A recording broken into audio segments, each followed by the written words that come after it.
అరే అరే అరే అరే అరే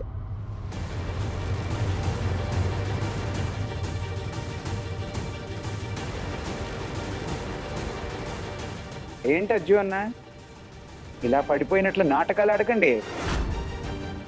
ముందుకెళ్ళండి, మీ పెళ్లి నిజమనటానికి సాక్ష్యం ఇవ్వండి.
మీరు నేహా నుదిట సింధూరం పెట్రా?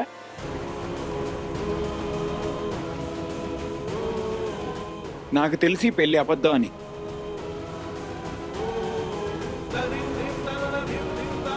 ఒకవేళ మీరు ఒత్తిడికి తలొగ్గి దేవుడి ముందు నేహా నుదిట సింధూరం పెడితే అప్పుడు ఈ పెళ్లి నిజమైపోతుందా?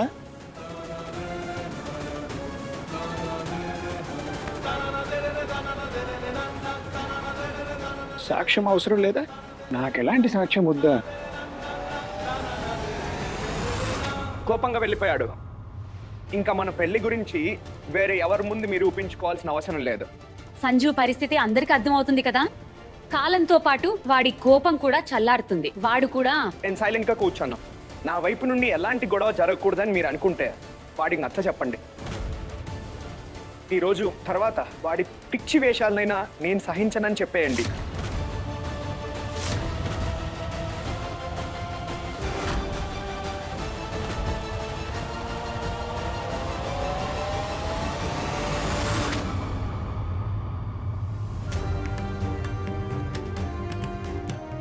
రండి, మీకోసమే ఎదురు చూస్తున్నాను. సరే ఇది చెప్పండి, గురూజీని కలిశారా? హా, నేను గురూజీకి మన ఇంటి పరిస్థితి గురించి చెప్పా. నా భయం గురించి, నా కోడలికి నేను ఎలా శుద్ధి కార్యక్రమం చేశానో కూడా వారికి వివరించాను. ఇద్దరు కొడుకుల మధ్య టెన్షన్ తగ్గడం లేదు. ఈరోజు అజయ్ కోపం చూసి, ఈ రూపాన్ని చూసి నేను ఆశ్చర్యపోయాను. అమ్మాయి కోసం త్రిపాఠి కొడుకులు ఒకరినొకరు చంపుకునేలా గొడవ పడుతున్నారు.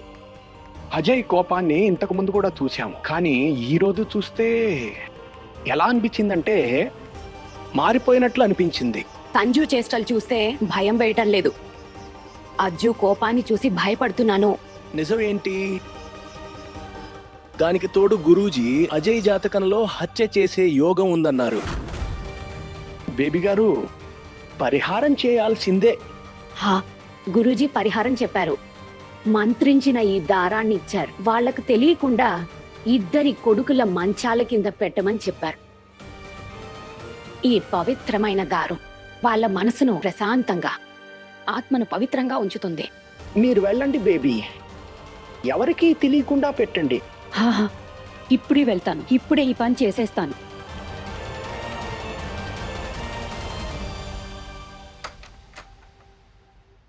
సంజు మంచం కింద దారం కట్టేశాను. ఇప్పుడు పిల్లల మంచం కింద కూడా కట్టేస్తా.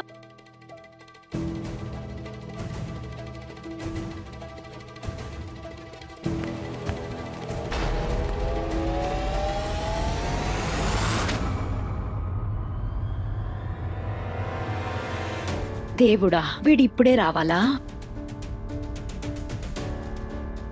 అజయ్ గారు, నీళ్ళు.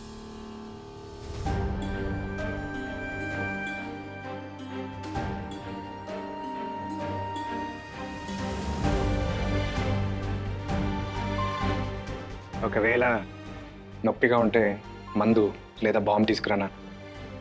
వద్దు, థ్యాంక్ యూ. ఇరుక్కుపోయాను దేవుడా. కొత్త జంట ప్రేమ గీమా అని మొదలు పెడితే నేను వినలేను, నేను చూడలేను. నేను దొరికిపోతే ఏం చెప్పాలి? నేనైతే భయపడిపోయా. సడన్ గా సంజు ఈ ప్రవర్తనతో ఐ హోప్ ఈ రోజు జరిగింది మళ్ళీ ఎప్పుడూ జరగకూడదు.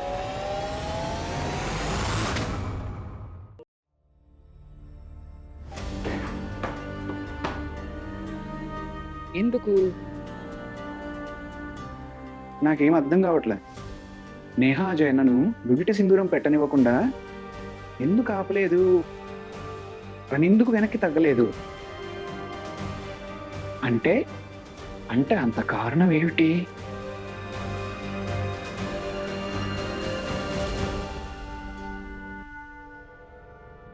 ఒకవేళ ఇలా కాదు కదా, నేను ఒక్కడనే కదా.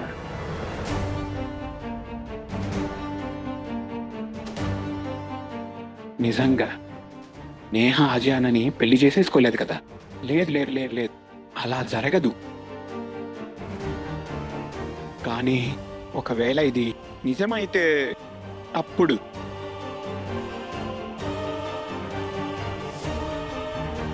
కాదు. లేదు లేదు లేదు లేదు, అలా జరగదు, అలా జరగదు.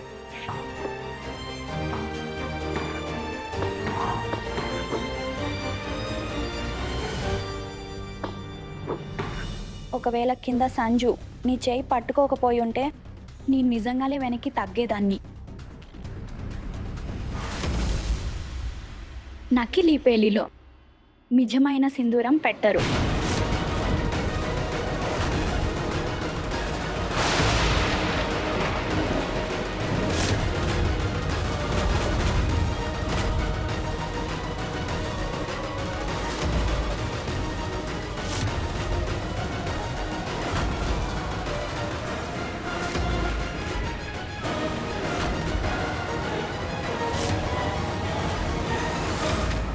నాకు తెలుసు, నా నేహ నన్ను తప్ప వేరే ఎవరిని పెళ్లి చేసుకోలేదు.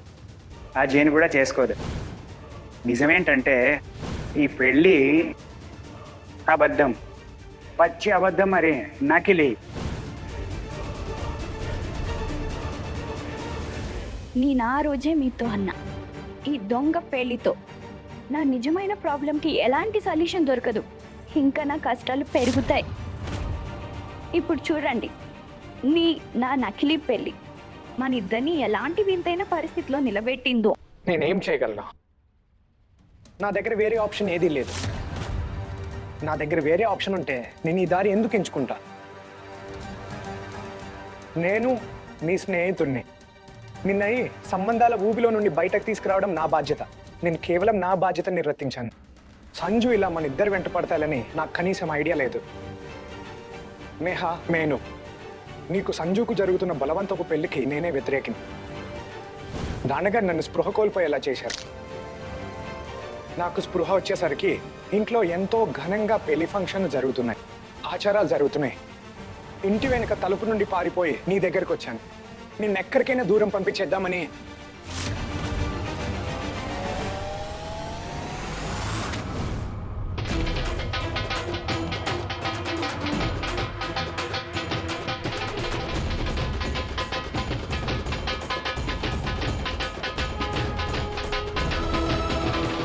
ఇదిగో పెళ్లి బట్టలు, నగలు.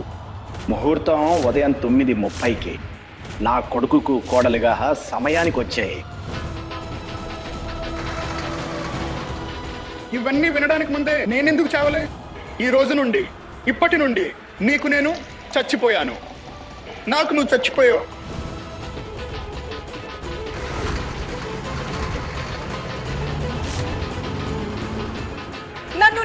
తల్లిగా చెప్పుకోవడానికి సిగ్గుపడుతున్నాను.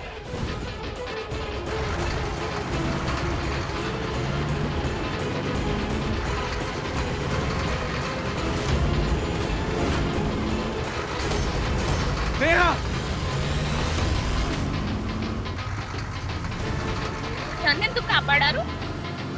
ఎందుకు కాపాడారు? నన్ను చావనివ్వాల్సింది. చచ్చిపోవడమే నా లైఫ్ ప్రాబ్లం కి సొల్యూషన్. నన్ను చావనివ్వాల్సింది. కాదు, చావు ప్రాబ్లం కి సొల్యూషన్ కాదు.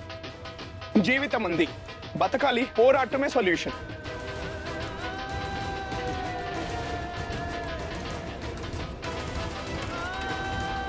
యాక్చువల్లీ నేను నిన్ను కలవడానికి మీ ఇంటికే వస్తున్నా. నిన్ను కలిసి నీతో మాట్లాడి నాకు తెలుసు స్నేహ, సంజుని పెళ్లి చేసుకోమని మా నాన్న నేను ఫోర్స్ చేశారని.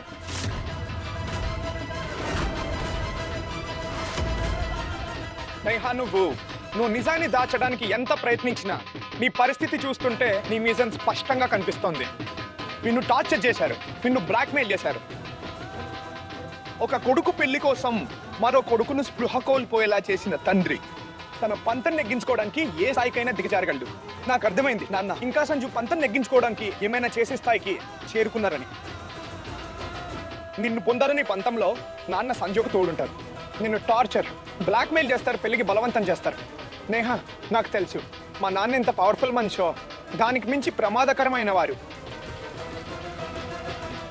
నేను అన్ని అరేంజ్మెంట్ చేస్తాను. నువ్వు ఈ నగరంలో ఉండటం అస్సలు సేఫ్ కాదు, నీకు కాదు, మన నీ ఫ్యామిలీకి కూడా. నువ్వు ఈ రోజే మీ ఇంట్లో వాళ్ళతో కలిసి ఏదైనా వేరే ఊరికి వెళ్ళిపో. ఒక పని చేద్దాం, ఇంటికి వెళ్ళి అందరితో మాట్లాడదాం.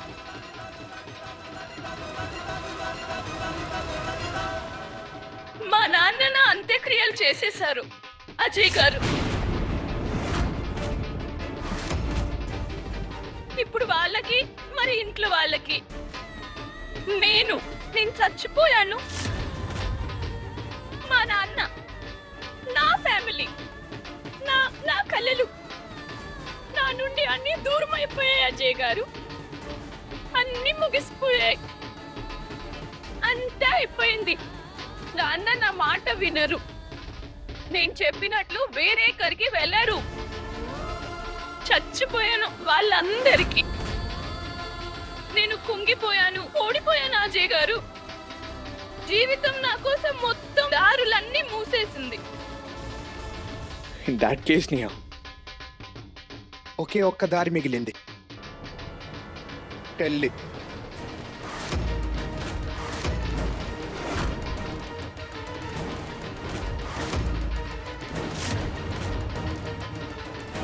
హాని, పెళ్లి చేసుకో నువ్వు. నన్ను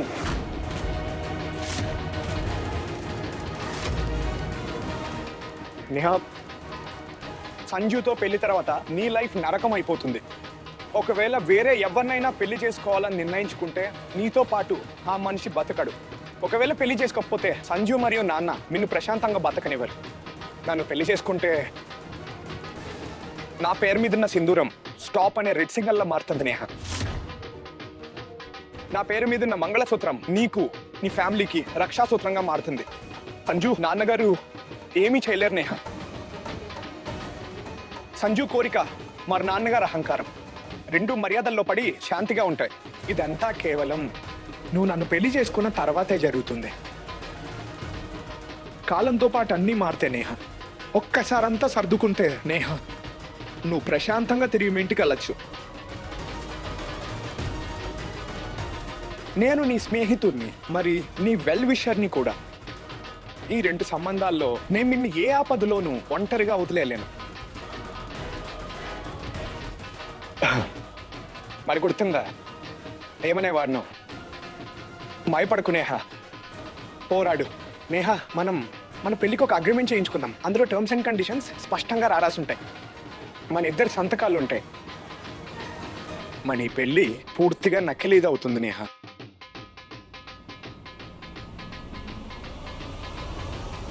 లేదు, ఈ నకిలీ పెళ్లి మోసం. ఏదైతే నేను మా కుటుంబానికి, మీ కుటుంబానికి కూడా చేయలేను అజయ్ గారు. నేను మీ పేరుతో ఉన్న నకిలీ మంగళసూత్రాన్ని నా కుటుంబానికి రక్షా సూత్రంగా మార్చలేను.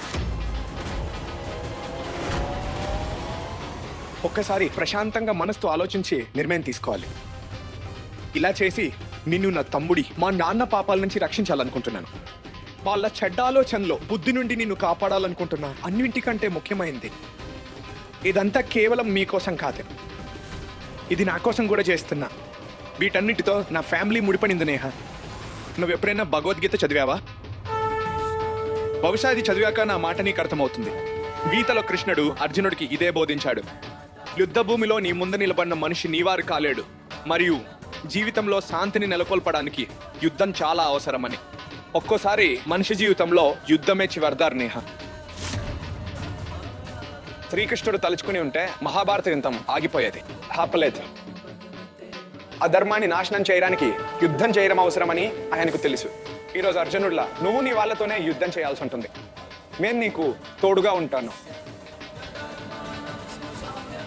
నేను నిన్ను గెలిపిస్తాను. నా మాట నేహ.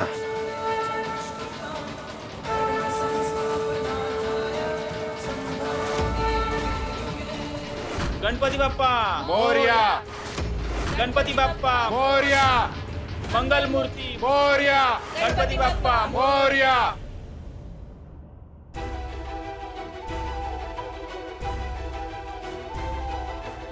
నా వల్ల అంకుల్, ఆంటీ మరి విబోర్ అన్న నీకు దూరం అవుతారు. వాళ్ళంటే నీకు ఎంత ఇష్టమో నాకు తెలుసు. మరోసారి ఆలోచించు. బెస్ట్ ఫ్రెండ్ ఆపదలో ఉన్నప్పుడు ఆలోచించారు నేహ. పద, ఇక త్వరగా అజయ్ గారు వెయిట్ చేస్తుంటారు.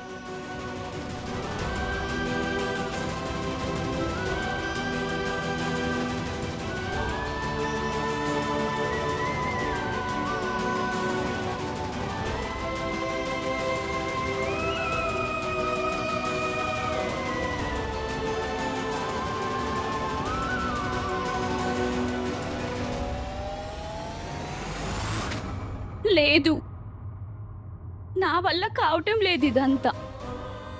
నేను చేయలేకపోతున్నాను. నేహ, ముందురా మాట విను, ధైర్యంగా ఉండు. నీ లైఫ్లో వచ్చి నీ తుఫానును నువ్వు శాంతింప చేయాలంటే నువ్వు కనీసం ఈ మాత్రం ధైర్యం చేయాలి.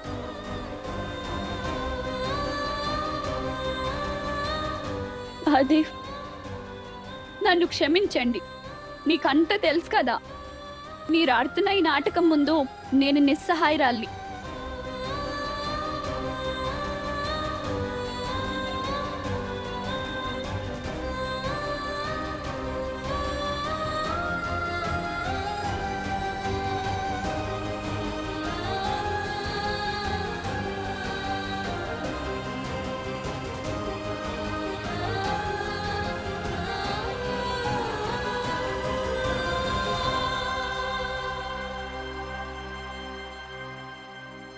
అలీ, ఇది మ్యారేజ్ సర్టిఫికేట్. నీ సంతకం చే. మన దగ్గర పెళ్లికి ఒక సాక్షి కూడా ఉంటాడు. మనం పెళ్లికి సంబంధించి కొన్ని ఫోటోలు తీసుకుందాం. మన సాక్ష్యాలన్నీ బలంగా ఉండాలి. ఎవరికైనా అనుమానం వచ్చి ఈ పెళ్లి గురించి ప్రశ్నిస్తే వారి అనుమానాన్ని తీర్చడానికి ఈ సాక్ష్యాలు ఉపయోగపడతాయి. నువ్వు నిజమే చెప్పావు నేహ. సంజు నా చేయి పట్టుకోకపోయి ఉంటే నేనే నా చేతిని వెనక్కి తీసుకునేవాడిని. జరిగిన దాని గురించి కనీసం నేను ఆలోచించలేను నేహ. ఈ రూమ్లో నేను సంజయ్ పంతం మళ్ళీ ఉన్నాను. దీని అర్థం సంజు ఏం చెప్తున్నాడో అది నిజం. ఈ పెళ్లి నకిలీ. ఎందుకో తెలీదు, లోపల గిల్టీగా ఉంది.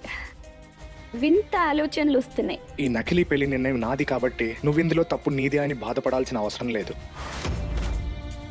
నువ్వు సిద్ధంగా లేవు, నేనే నీకు నొప్పించాను. వేరే దారి లేదు నా దగ్గర. కానీ సీరియస్గా నేహ, ఈ నకిలీ పెళ్లిలో కూడా నువ్వు పరిస్థితులను భరిస్తున్న తీరు చూస్తుంటే మా ఇంట్లో వాళ్ళతో కలిసి ఉంటున్నావు కదా, పెద్ద విషయం నేహ. ఫ్యామిలీ మీదైనా లేదా నాది. ఫ్యామిలీ అంటే ఫ్యామిలీ, కుటుంబం అంటే అర్థం తెలుసా? ఎప్పుడైనా సరే నా కుటుంబాల మధ్య నా దృష్టిలో తేడా ఉండదు. నాకు అనిపిస్తోంది మనం కొంచెం సమయం ఇవ్వాలి ఈ విషయంపై.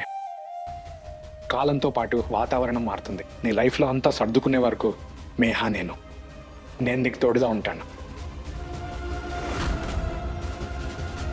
ప్రతి ఆపద నుండి నిన్ను కాపాడుకుంటాను Neha. I promise.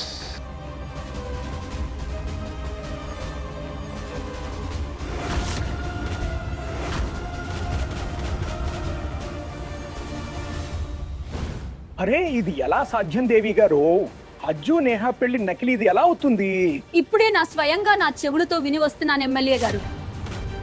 Sanju correct గా చెప్పాడు. ఇద్దరు నకిలీ పెళ్లి నాటకం ఆడారు. నాటకం ఆడే ధైర్యం వీళ్ళకి ఎలా వచ్చింది? పని పడతాను. ఆగండి. ఎందుకు బేబీ గారు?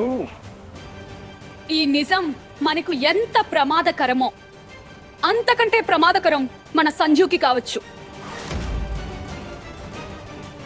ఎందుకంటే ఈ పెళ్లి నకిలీ అని సంజుకి తెలిసినప్పుడు వాడికి మరియు వాడి ప్రేమకు మధ్య ఎలాంటి అడ్డంకి ఉండదు. మరియు వారు పెళ్లి చేసుకోవడానికి పట్టుబట్టి నేహ వెంట పడతాడు. మనం ఏమీ చేయలేము. ఏమి చేయాలి బేబీ గారు? సమస్య ఏమిటంటే అజయ్ కూడా నేహాను ఇష్టపడుతున్నాడు.